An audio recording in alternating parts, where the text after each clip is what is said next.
충격적인 일이 벌어졌습니다. 세계 최고의 미식 강국이라 자부하던 프랑스와 이탈리아가 이제는 한국 발효 음식 없이는 건강식품 트렌드를 주도할 수 없다는 분석이 쏟아지고 있는데요. 미슐랭 셰프들이 한국 김치를 자신들의 요리에 접목하는 것이 세계적 레스토랑의 생존을 위한 필수 요소라고 말하는 사람들이 많아지고 있습니다. 도대체 무슨 일이 생긴 것인지 바로 사연 들어보겠습니다. 사연 시작 전 구독과 좋아요 부탁드립니다. 감사합니다. 저는 런던 출신의 발효 음식 칼럼니스트로 일하는 헨리 코널리라고 합니다. 뉴욕타임스 푸드 섹션과 BBC 다큐멘터리의 자문으로 바쁘게 지내며 유럽과 지중해 지역의 발효 문화 전문가로 알려져 있습니다. 사워도우 빵, 치즈, 와인, 올리브 모든 발효식품에는 그만의 이야기가 담겨 있죠. 요즘 들어 부쩍 몸이 예전 같지 않다는 걸 느꼈습니다. 밤마다 배가 더부룩하고 변비는 만성이 되었으며 늘 피곤했어요. 42이라는 나이가 무색하게 몸은 마치 60을 넘긴 것처럼 무거웠답니다. 의사는 스트레스와 불규칙한 식습관 때문이라고 했지만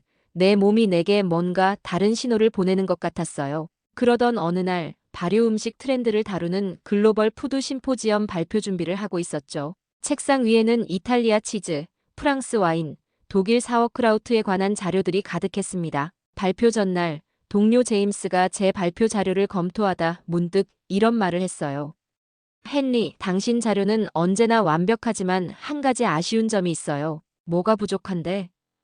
갑작스러운 지적에 눈썹을 치켜 올렸습니다. 아시아, 특히 한국의 발효 문화에 대한 언급이 전혀 없다는 거죠. 한국의 김치나 된장, 물김치는 그 자체가 살아있는 유산균 덩어리라고 하던데 그 말을 듣는 순간 머릿속에 번개가 친 듯한 깨달음이 왔어요. 수십 년간 발효 음식을 연구하면서도 아시아의 발효 문화는 책으로만 접했을 뿐 직접 경험한 적은 없었던 겁니다. 제임스의 지적처럼 내 지식에는 큰 구멍이 있었죠. 그날 밤 평소보다 더 심한 속쓰림에 잠을 이루지 못했어요. 손에 든 소화제를 바라보며 생각했습니다. 이렇게 발효 음식을 연구하는 내가 정작 내 소화기관은 제대로 돌보지 못하고 있구나. 그리고 갑자기 무모한 생각이 떠올랐어요. 휴직계를 내고 한국에 가는 거죠. 아침이 되자마자 에디터에게 전화를 걸었습니다. 2달만 시간을 주세요. 한국의 발효 문화를 직접 경험하고 오겠습니다. 에디터는 처음엔 놀랐지만 BBC 다큐멘터리용 특집 원고를 약속하자 흔쾌히 동의했어요. 그렇게 48시간도 안 되어 저는 인천행 비행기 티켓을 손에 쥐게 되었답니다. 무엇이 저를 그토록 급하게 만들었는지 그때는 알지 못했어요. 그저 내 몸이 그리고 내 직관이 나를 한국으로 이끌고 있다는 느낌만 강하게 들었죠. 비행기 안에서 한국 발효 음식에 관한 책을 뒤적이며 생각했습니다. 과연 이 여행이 내게 어떤 변화를 가져다 줄까? 당시에는 이 여행이 내 건강뿐만 아니라 내 인생의 방향까지 바꿔놓을 거라곤 상상도 못했습니다. 처음 인천공항에 도착하자마자 서울의 활기찬 에너지에 압도되었어요. 지하철은 깨끗하고 정확했으며 사람들은 친절했습니다. 호텔에 짐을 풀고 바로 한식연구원에 등록하기 위해 서둘러 나섰죠. 사전에 이메일로 연락해둔 단기 프로그램이 있었거든요. 지하철에서 내려 연구원으로 향하는 길, 골목마다 음식 냄새가 가득했습니다. 그 중에서도 알 수 없는 신맛과 매운맛이 섞인 향기가 코끝을 자극했어요. 한식연구원은 현대적인 건물 안에 전통적인 요소가 어우러진 공간이었답니다. 입구에 들어서자 젊은 여성이 미소로 맞아주었죠. 헨리 코널리 씨죠? 저는 이 프로그램의 조교 김민정입니다. 오실 거라고 연락받았어요. 민정 씨는 영어가 유창했고 한국 음식에 대한 해박한 지식을 갖고 있었습니다. 그녀의 안내로 첫 수업에 참석했는데 그곳에서 본 것들은 제 예상을 완전히 뛰어넘었어요. 한국의 발효 음식은 단순한 식품 보존 방법이 아닙니다. 이것은 우리 조상들의 지혜와 철학이 담긴 살아있는 문화유산이죠. 강사의 첫 마디에 저는 귀가 쫑긋해졌습니다. 서양의 발효가 주로 기술적인 측면에 초점을 맞춘다면 여기서는 그것을 삶의 철학으로 승화시켰다는 점이 놀라웠어요. 강의실 한쪽에는 실제 장독대가 재현되어 있었고 다양한 종류의 김치 샘플이 준비되어 있었습니다. 첫날 수업에서 된장의 발효 원리와 장독대 문화에 대해 배웠어요. 놀라웠던 건 된장을 만들 때 기계가 아닌 사람의 손과 자연환경에 의존한다는 사실이었죠. 그리고 무엇보다 시간을 중요시한다는 점. 몇몇 된장은 몇 년 심지어 몇십 년을 발효시킨다고 했습니다. 이건 즉각적인 결과를 중시하는 서양 문화에서는 상상하기 어려운 개념이었어요. 누군가는 이렇게 말하더라고요. 서구의 발효는 기술이지만 한국의 발효는 철학이라고요. 제가 수업 중간에 감탄했더니 강사는 흐뭇한 미소를 지었답니다. 수업이 끝난 후 민정 씨가 저녁 식사를 함께 하자고 제안했어요. 근처의 작은 식당으로 안내받았는데 그곳에서 제 인생 처음으로 진짜 김치를 맛보게 되었습니다. 첫 입을 베었을 때 그 복합적인 맛에 충격을 받았어요. 신맛, 매운맛, 감칠맛이 입 안에서 폭발했고 씹을수록 새로운 맛이 느껴졌습니다. 이게 정말 발효식품이라고요? 예상한 것과 너무 다른데요. 저는 놀라움을 감추지 못했어요. 그녀는 웃으며 대답했죠. 김치는 살아있는 음식이에요. 매일 조금씩 맛이 변하고 숙성되죠. 오늘 맛본 김치는 내일은 또 다른 맛이랍니다. 그날 밤 호텔로 돌아와 침대에 누웠는데 이상하게도 배가 편안했습니다. 평소 같으면 새로운 음식을 먹은 후 속이 불편했을 텐데 오히려 소화가 잘 되는 느낌이었어요. 그렇게 한국에서의 첫날이 지나갔고 저는 다음 날을 기대하며 단잠에 빠져들었답니다. 한국에 온 지 일주일 만에 전주로 향했습니다. 한식연구원 민정 씨의 추천으로 전통 음식의 본고장을 직접 경험하기 위해서였죠. 서울역에서 기차를 타고 가는 동안 창밖으로 펼쳐지는 한국의 시골 풍경이 마음을 사로잡았어요. 도시와 자연이 조화롭게 어우러진 모습이 인상적이었습니다. 전주에 도착해 첫 발을 내딛는 순간 공기마저 다르게 느껴졌어요. 한옥마을로 향하는 길, 골목마다 음식 냄새가 가득했죠. 특히 발효된 콩의 향과 매콤한 김치 냄새가 코끝을 자극했습니다. 현지 가이드분이 반갑게 저를 맞아주었어요.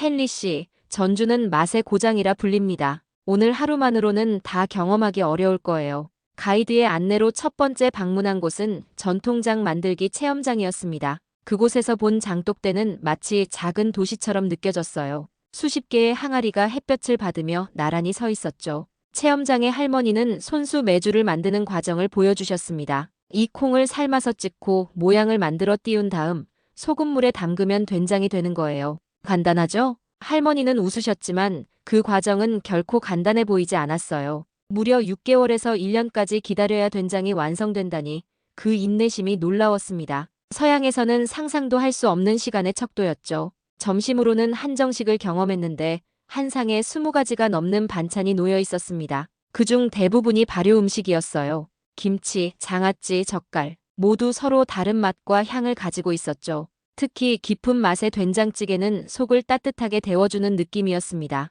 식사 후에는 김치 담그기 체험에 참여했어요. 배추에 양념을 골고루 바르는 과정이 생각보다 어려웠지만 재미있었습니다. 체험을 도와주시던 연구원 할머니가 잠시 제 곁에 앉으셨어요. 이건 그냥 음식이 아니라 마음이야.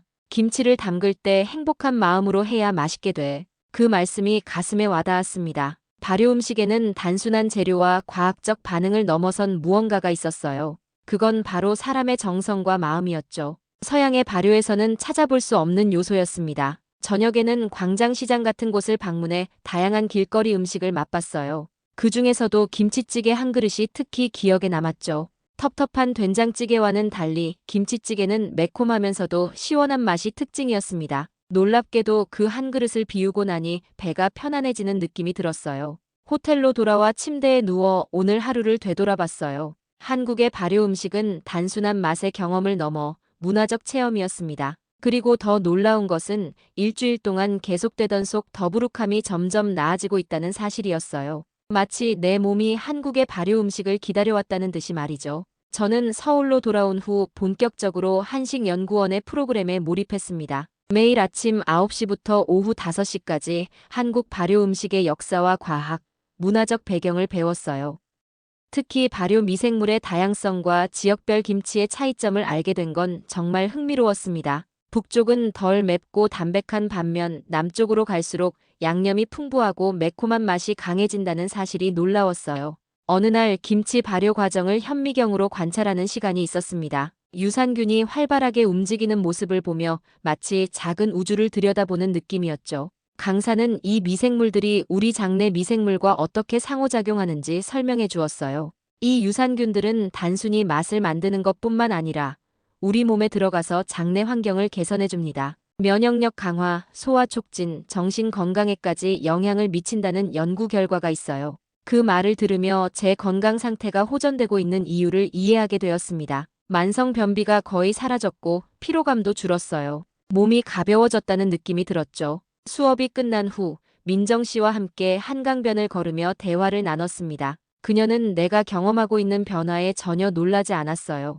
우리 할머니는 항상 모든 병은 장에서 시작된다고 하셨어요. 그리고 장을 건강하게 만드는 가장 좋은 방법이 바로 우리 조상들의 발효 음식을 먹는 거죠. 일리가 있는 말이었습니다. 지난 2주 동안 한국 음식만 먹었는데 그 어떤 약보다 효과적이었으니까요. 하지만 아직 한 가지 문제가 남아 있었습니다. BBC 다큐멘터리 원고 마감이 다가오고 있었어요. 제가 경험한 것을 어떻게 서양 시청자들에게 설명해야 할지 고민이었죠. 민정 씨, 이걸 어떻게 논리적으로 설명할 수 있을까요? 과학적 분석도 가능하지만 이건 과학을 넘어선 문화적인 측면이 너무 강해요. 민정은 잠시 생각하더니 대답했습니다. 헨리 씨, 당신은 김치를 이해하려고 하지 말고 느껴봐요. 우리는 음식을 통해 역사와 문화, 그리고 서로를 연결하거든요. 그날 밤 호텔방에서 노트북을 펼쳐놓고 원고 초안을 작성하기 시작했어요. 하지만 몇 번이나 쓰고 지우기를 반복했습니다. 여전히 뭔가 부족한 느낌이었어요. 내가 경험한 이 새로운 세계를 어떻게 하면 제대로 전달할 수 있을까? 단순한 음식 리포트가 아닌 문화와 삶에 대한 이야기를 쓰고 싶었거든요. 창밖으로 서울의 밤 풍경을 바라보며 생각에 잠겼습니다. 불현듯 민정의 말이 떠올랐어요. 느껴보라고. 그래, 분석과 이해를 넘어서 진정으로 느껴봐야 했습니다. 그리고 그것을 위해서는 더 깊이 들어가야 했어요. 다음 날, 저는 민정에게 부탁했습니다. 진짜 한국의 발효 문화를 경험할 수 있는 곳으로 데려가 주세요. 책으로는 배울 수 없는 그런 곳으로요. 민정은 환하게 웃으며 고개를 끄덕였어요. 아, 제가 딱 좋은 곳을 알고 있어요. 우리 외할머니가 계신 강원도 산골로 가보는 건 어떨까요? 할머니께서 청국장으로 유명하시거든요. 서울의 편안함을 벗어나 한국의 시골로 더 깊은 맛을 찾으러 갈 준비를 했습니다. 며칠 뒤 민정 씨와 함께 강원도 산골 마을로 향했습니다. 서울에서 버스를 타고 3시간, 다시 작은 마을 버스로 갈아타고 1시간을 더 가야 했어요. 창밖으로 펼쳐지는 풍경은 서울과는 완전히 달랐습니다. 울창한 산과 맑은 계곡, 그리고 드문드문 보이는 정겨운 시골 마을들이 눈에 들어왔죠. 여기서 제 외할머니는 평생을 사셨어요. 지금은 50가구도 안 되는 작은 마을이지만 예전에는 더 컸대요. 민정의 말에 고개를 끄덕이며 마을로 들어섰습니다. 흙길과 돌담으로 둘러싸인 곳이었어요. 마을 어귀에서부터 독특한 냄새가 풍겨왔습니다. 처음엔 좀 거북하게 느껴졌지만 이상하게도 곧 익숙해졌어요. 이건 청국장 냄새예요. 서양 사람들은 치즈 냄새는 괜찮아 하면서 청국장 냄새는 이상하게 생각하더라고요. 민정이 웃으며 말했는데 정말 일리가 있었습니다. 우리가 로크포르 치즈의 강한 향은 고급스럽다고 여기면서 왜 다른 문화의 발효 냄새는 이상하게 느끼는 건지 문화적 편견이란 참 이상한 것이라고 생각했습니다. 민정의 외할머니는 80이 넘은 분이셨지만 눈빛은 맑고 손놀림은 여전히 정확했습니다. 작은 한옥에서 우리를 반갑게 맞아주셨어요. 방 안에는 아궁이가 있었고 그 위로 커다란 솥이 걸려 있었죠. 할머니는 저를 보자마자 손을 잡아주셨어요. 그 따뜻함이 가슴에 스며들었습니다. 비록 언어는 통하지 않았지만 할머니의 미소는 모든 것을 말해주는 듯했어요. 민정이 통역을 해주며 우리는 청국장에 대해 이야기를 나눴습니다. 할머니는 청국장을 만드는 과정을 직접 보여주셨어요. 삶은 콩을 뜨거운 아궁이 위에 놓인 뚜껑 덮은 그릇에 담고 볏짚을 넣어 2, 3일간 발효시키는 과정이었죠. 이 냄새가 가족을 살렸어요. 할머니의 이 말에 귀가 쫑긋해졌습니다. 민정이 설명해 주었어요. 한국 전쟁 당시 할머니의 가족은 음식이 부족했는데 청국장은 소량의 콩으로도 단백질이 풍부한 음식을 만들 수 있었다고 합니다. 그리고 그 강한 냄새 덕분에 적군들이 숨어있는 집을 지나쳐갔다는 이야기였어요. 냄새 때문에 우리 가족이 살았지. 그래서 나는 이 냄새가 생명의 향기라고 생각해. 할머니의 말씀에 깊은 감동을 받았습니다. 그동안 서양에서 냄새가 강하다는 것은 부정적인 의미로 받아들여졌는데 여기서는 그 냄새가 생명과 연결되어 있었어요. 문화적 맥락에 따라 같은 대상도 이렇게 다르게 해석될 수 있다는 사실이 놀라웠습니다. 저녁은 할머니가 직접 만든 청국장찌개와 각종 나물, 그리고 갓 담근 김치였어요. 청국장찌개 한 숟가락을 입에 넣는 순간 그 독특한 맛이 혀를 감쌌습니다. 처음에는 낯설었지만 2번째 숟가락부터는 중독성 있는 맛이었어요. 소화가 잘 되는 느낌이 들었고 몸이 따뜻해졌습니다. 이날 밤 저는 민정의 외할머니 댁 작은 방에서 하룻밤을 묵게 되었어요. 밤중에 화장실에 가야 했는데 놀랍게도 변비가 완전히 해소된 것을 느꼈습니다. 그리고 다음날 아침 몸이 정말 가벼워진 느낌이었어요. 마치 몸속 깊은 곳까지 정화된 것 같았죠. 할머니, 정말 감사합니다. 제 건강이 훨씬 좋아진 것 같아요. 할머니는 환하게 웃으시며 저를 바라보셨습니다. 음식은 약이야. 특히 우리 발효 음식은 사람 몸을 살리는 약이지. 저는 서울로 돌아온 후 시간이 날 때마다 다양한 지역의 발효 음식을 체험하는 데 몰두했어요. 제주도에서는 해녀들이 만든 물김치를, 전라도에서는 매콤한 깍두기를, 경상도에서는 멸치젓을 사용한 김치를 맛보았죠. 각 지역마다 특색 있는 발효 음식이 있었고 같은 김치라도 지역에 따라 맛이 전혀 달랐습니다. 마치 와인의 테루아처럼 발효 음식에도 지역성이 깃들어 있었어요. 특히 인상적이었던 건 장독대를 아끼는 사람들의 마음이었습니다. 한 시골 할머니는 매일 아침 장독대에 인사를 드린다고 하셨어요. 장을 담그는 날에는 금줄을 치고 외부인의 출입을 제한하는 풍습도 있었죠. 이런 정성과 의례에서 한국인들이 발효 음식에 담는 마음을 느낄 수 있었습니다. 그러던 어느 날 BBC에서 메일이 왔어요. 다큐멘터리 원고 마감이 일주일 앞으로 다가왔다는 내용이었습니다. 그동안 많은 경험을 했지만 그것을 서양 시청자들이 이해할 수 있는 원고로 만들어야 한다는 압박감이 밀려왔어요.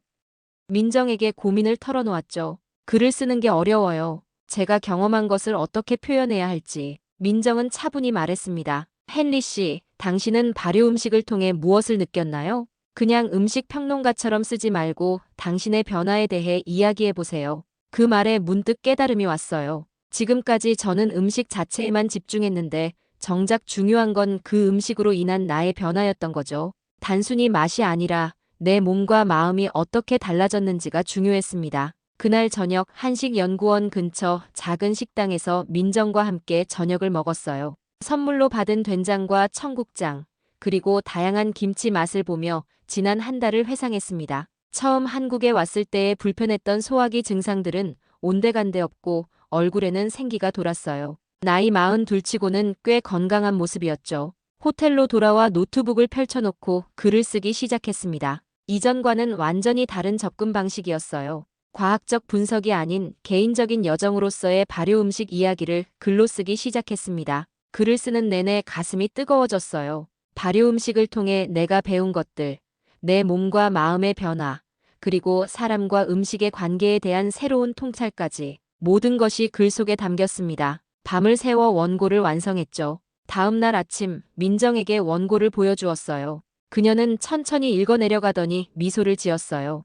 헨리 씨, 이건 단순한 음식 리포트가 아니에요. 우리 문화에 대한 깊은 이해와 존중이 담겨 있네요. 민정의 말에 안도감이 밀려왔어요. 그날 오후 원고를 BBC에 보냈습니다. 그리고 남은 시간 동안 한국에서의 마지막 경험들을 쌓아갔죠. 북촌 한옥마을에서 김치가 담긴 장독대 사진을 찍으며 생각했습니다. 이 음식은 사람을 살리고 관계를 치유한다. 한식연구원의 마지막 수업은 김장 체험이었어요. 수십 명의 참가자들과 함께 배추를 절이고 양념을 만들고 김치를 담그는 과정은 마치 축제 같았습니다. 서로 도와가며 음식을 만드는 과정에서 사람과 사람 사이의 발효를 몸으로 체감했어요. 한국의 김장 문화가 왜 유네스코 인류 무형문화유산인지 마음으로 이해하게 되었죠. 민정과 함께 찍은 김장 사진을 BBC 원고의 메인 컷으로 추가하며 생각했습니다. 이건 단순한 요리가 아니야. 문화이자 철학, 그리고 삶 그 자체야. 한국에서의 2달이 거의 끝나갈 무렵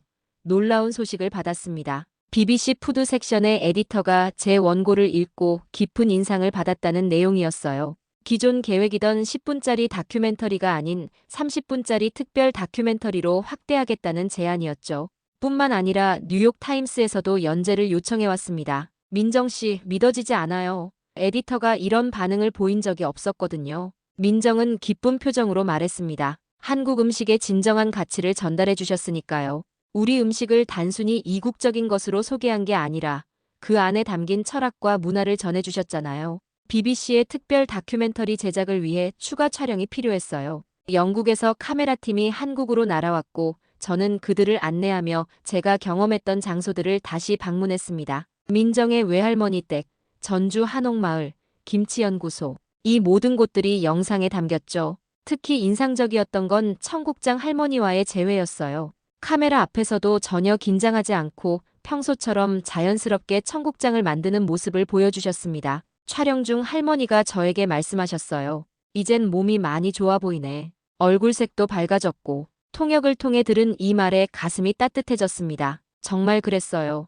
한국에 왔을 때와 비교하면 제 모습은 완전히 달라져 있었죠. 소화 문제는 사라졌고 만성적인 피로감도 없어졌으며 심지어 체중도 3kg 정도 감량되었습니다. 촬영 마지막 날 북촌의 한 한옥 게스트하우스 마당에서 인터뷰를 했어요. 백그라운드로 장독대가 보이는 위치였죠. 인터뷰어는 제 변화에 대해 물었습니다. 헨리 씨, 한국의 발효 음식이 당신에게 가장 큰 영향을 준 부분은 무엇인가요? 잠시 생각한 후 대답했어요. 제 몸의 변화도 놀랍지만 더 큰 변화는 음식을 바라보는 관점이었습니다. 서양에서 우리는 음식을 연료나 즐거움의 대상으로만 봐요. 하지만 한국에서 발효 음식은 약이자 문화이자 사람과 사람을 잇는 다리예요. 무엇보다 발효는 기다림에 관한 것이고 그 기다림의 가치를 알게 해줬어요. 인터뷰 후 민정과 마지막 저녁 식사를 했습니다. 그녀는 제게 작은 선물을 건넸어요. 항아리 모양의 작은 목걸이였죠. 이건 제가 직접 만든 건데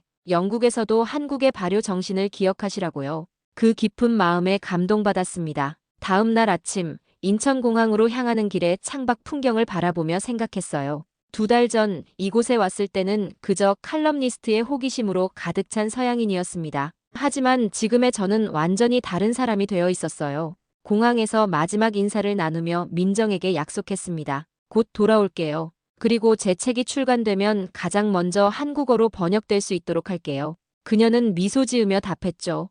헨리 씨가 우리 문화의 다리가 되어주셔서 감사해요. 발효는 끝이 아니라 시작인 것처럼 이것도 끝이 아닌 시작이길 바랍니다. 비행기 안에서 노트북을 펼쳐 새로운 칼럼을 구상하기 시작했어요. 이제 서양의 발효 문화도 한국에서 배운 관점으로 다시 볼 수 있었습니다. 그리고 무엇보다 내 몸 안에 한국의 발효 유산균들이 살아 숨쉬고 있다는 생각에 미소가 지어졌어요. 런던으로 돌아가는 비행기 안에서 저는 이미 다시 한국을 그리워하고 있었습니다. 런던으로 돌아온 지 한 달 만에 BBC 다큐멘터리가 방영되는 것을 지켜봤습니다. 집에서 긴장된 마음으로 TV 앞에 앉아있던 그 순간을 아직도 생생히 기억해요. 방송이 시작되자마자 SNS에서는 뜨거운 반응이 쏟아졌습니다. 시청자들은 한국의 발효 문화에 큰 관심을 보였고 특히 김치와 장 문화의 깊이에 감탄했어요. 이렇게 큰 반응이 있을 줄은 몰랐어요. 전화통화에서 BBC 에디터가 흥분된 목소리로 말했습니다. 시청률이 예상의 2배예요. 그리고 벌써 후속 에피소드 요청이 들어오고 있어요. 다큐멘터리 방영 일주일 후 저는 뉴욕 타임스 푸드 섹션에 한국의 발효 여정이라는 연재 칼럼을 시작했습니다. 첫 회부터 엄청난 독자 반응이 있었죠. 특히 제가 경험한 건강상의 변화에 관심이 집중되었어요. 많은 독자들이 김치나 된장 같은 한국 발효 음식을 어디서 구할 수 있는지 문의했습니다. 헨리, 당신의 칼럼이 런던과 뉴욕의 한국 식료품점 매출을 올려놨다고요. 편집자 제임스가 웃으며 전화로 말했어요. 한국 발효 음식이 새로운 건강식품 트렌드로 떠오르고 있어요. 그러던 어느 날 뜻밖의 이메일을 받았습니다. 뉴욕 국제식품 저널에서 저를 올해의 칼럼니스트로 선정했다는 내용이었어요. 시상식에 참석해달라는 초대장도 함께 왔죠. 지금 제 아파트 창가에는 작은 장독대가 자리 잡게 되었습니다. 런던의 습한 날씨에 맞게 조정된 특별한 장독이었죠. 매일 아침 출근 전 저는 그 장독을 바라보며 하루를 시작합니다. 요즘은 유럽 전역을 다니며 한국 발효 음식의 가치를 알리는 강연을 하고 있습니다. 그리고 1년에 2번, 봄과 가을에는 꼭 한국을 방문해요. 민정과 그녀의 외할머니를 만나고 새로운 발효 음식을 발견하는 즐거움 때문이죠. 런던의 아침, 창가에 놓인 김치 장독을 바라보며 생각합니다. 발효는 기다림이고 기다림은 사랑이다. 제 인생을 바꾼 그 한 조각의 김치처럼 작은 것들이 때로는 세상을 흔들 수 있다는 것을요.